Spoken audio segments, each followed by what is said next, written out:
Assalamualaikum warahmatullahi wabarakatuh. Salam sejahtera untuk kita semua. Semoga kita diberikan perlindungan dan kesehatan oleh Allah Subhanahu wa Ta'ala. Yang kami hormati Bapak Alamja STSEMM selaku dosen pengampu mata kuliah kami. Tujuan dari pembuatan video ini untuk memenuhi tugas kelompok dari mata kuliah Manajemen Keuangan 2, Prodi Manajemen Universitas Muhammadiyah Makassar. Perkenalkan, kami dari kelompok 2 dari kelas M20H yang beranggotakan saya Siti Irmayanti dengan NIM 1057211298820. Nama saya Nurul Ilmi dengan NIM 1057211299920. Saya Putri Ningsi dengan NIM 1057211300020. Nama saya Saiful, NIM 1057211300120. Saya Nurul Manirwan dengan NIM 10572113120. Jadi kali ini kami akan membahas materi mengenai penilaian saham, stock and valuation. Berikut penjelasannya. Preference stock atau saham preferen. Saham preferen atau saham istimewa merupakan jenis saham yang memberikan pendapatan tetap berbentuk dividen. Saham preferen adalah saham yang disertai dengan preferensi tertentu di atas saham biasa dalam hal pembagian dividen dan kekayaan dalam pembubaran perusahaan. Saham preferen ini biasanya memberikan dividen yang tetap setiap tahunnya seperti halnya obligasi. Pada umumnya, saham ini tidak mempunyai hari jatuh tempo. Adapun ciri khas atau karakteristik dari saham preferen, yaitu yang pertama, dalam saham preferen ada klaim atas laba dan aset yang diperoleh sebelum saham ditetapkan. Yang kedua yaitu selama saham masih berlaku, maka dividennya bersifat tetap. Yang ketiga yaitu saham preferen memiliki hak tebus dan dapat dipertukarkan dengan saham biasa. Yang keempat, hak klaim lebih dahulu dibandingkan saham biasa jika perusahaan dilikuidasi. Yang kelima, memiliki dividen yang kumulatif, artinya metode pembayaran dapat dilakukan secara berjalan dan lebih diprioritaskan dibandingkan dengan saham biasa. Selanjutnya yaitu jenis-jenis saham preferen. Saham ini memiliki beberapa jenis sesuai dengan keunggulannya masing-masing, yaitu yang pertama ada convertible preferred share. Jadi jenis saham ini dapat diubah jadi saham biasa. Hal itu bisa dilakukan apabila investor yang menjadi pemiliknya menghendaki hal itu. Nilai saham biasa yang sudah diubah itu akan disesuaikan dengan harga per saham yang ditentukan oleh emiten. Namun yang perlu diingat bahwa tidak bisa mengubah saham tersebut menjadi saham preferen lagi apabila sudah menyepakati perubahan tersebut. Yang kedua yaitu cumulative preferred share. Apabila mengharapkan saham preferen dengan jadwal yang paling singkat dan teratur, maka pilihlah saham preferen ini, karena akan mendapatkan dividen selama 3 bulan sekali. Jika perusahaan tidak mengikuti aturan pembayaran dividen 3 bulan sekali itu, maka perusahaan harus membayarnya 3 bulan berikutnya. Artinya, dividen akan dihitung layaknya utang cicilan yang benar-benar harus dibayar secara rutin kepada investor. Yang ketiga yaitu participating preferred share, yaitu saham preferen jenis ini akan didahulukan dalam mendapatkan dividen. Hal itu berlaku juga ketika emiten mengalami likuidasi atau bangkrut. Pemilik saham preferen akan mendapatkan keuntungannya terlebih dahulu, sehingga pemilik saham preferen adalah investor yang paling aman asetnya. Yang keempat yaitu callable preferred share. Selain dividen investor saham, jenis saham ini akan mendapatkan keuntungan dari dananya ditarik oleh emiten yang dipanggil. Jadi pasti akan mendapatkan pengembalian lebih tinggi dibandingkan ketika membelinya. Namun kita tidak bisa menolak panggilan itu yang sudah menjadi kewajiban mengikuti ketentuannya ketika memilih jenis saham ini. Yang kelima yaitu adjustable rate preferred share, yaitu saham preferen ini adalah yang paling bervariasi karena menyesuaikan dengan tolak ukur yang telah ditentukan dan ada batas maksimum dan minimum. Contohnya yaitu surat pemberdarahan negara yaitu SPN. Penilaian saham preferen, di mana saham preferen atau preference stock adalah saham yang memberikan sejumlah dividen yang tetap jumlahnya dan telah dinyatakan sebelumnya. Jadi, dividen saham preferen merupakan suatu annuity karena saham preferen tidak memiliki tanggal jatuh tempo, maka annuity tersebut memiliki periode sampai tak terhingga atau merupakan suatu properti. Formula atau rumus dari nilai saham preferen yaitu VP sama dengan DP bagi KP, di mana VP adalah nilai saham preferen, DP adalah dividen preferen, KP adalah tingkat pengembalian yang diminta. Kita dapat lihat dari contoh perusahaan PT MMM memiliki saham preferen beredar yang membayarkan dividen sebesar Rp1.000 per tahun.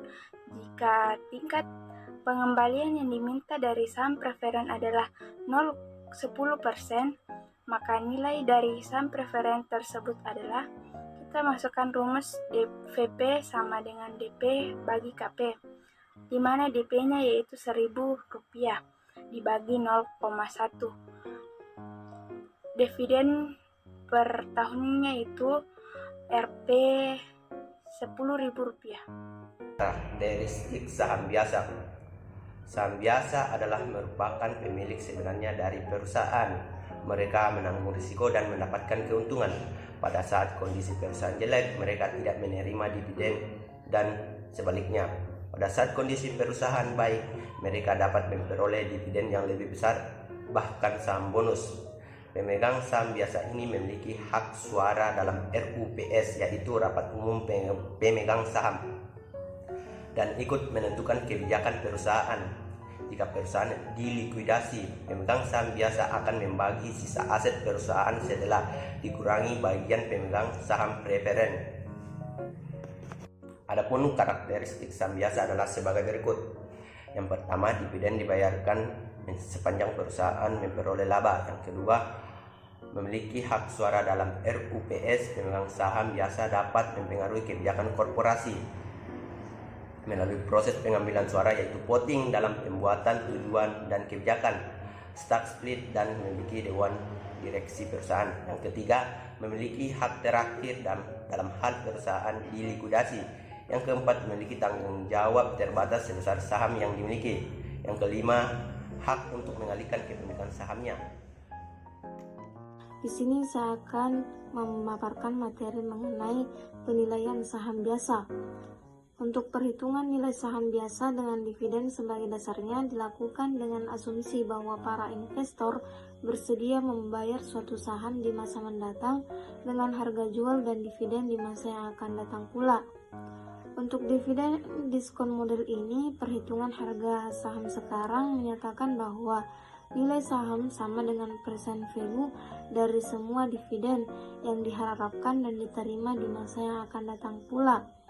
Kemudian rumusnya yaitu PV sama dengan D1 dibagi 1 tambah K pangkat 1 ditambah D2 dibagi 1 tambah K pangkat 2 ditambah DN ditambah PN dibagi 1 tambah K pangkat N, di mana PV adalah nilai atau harga sekarang saham, PN adalah nilai atau harga saham pada waktu periode akan datang, D adalah dividen kas yang dibayarkan, dan R adalah tingkat keuntungan yang diisyaratkan pasar atas investasi tersebut.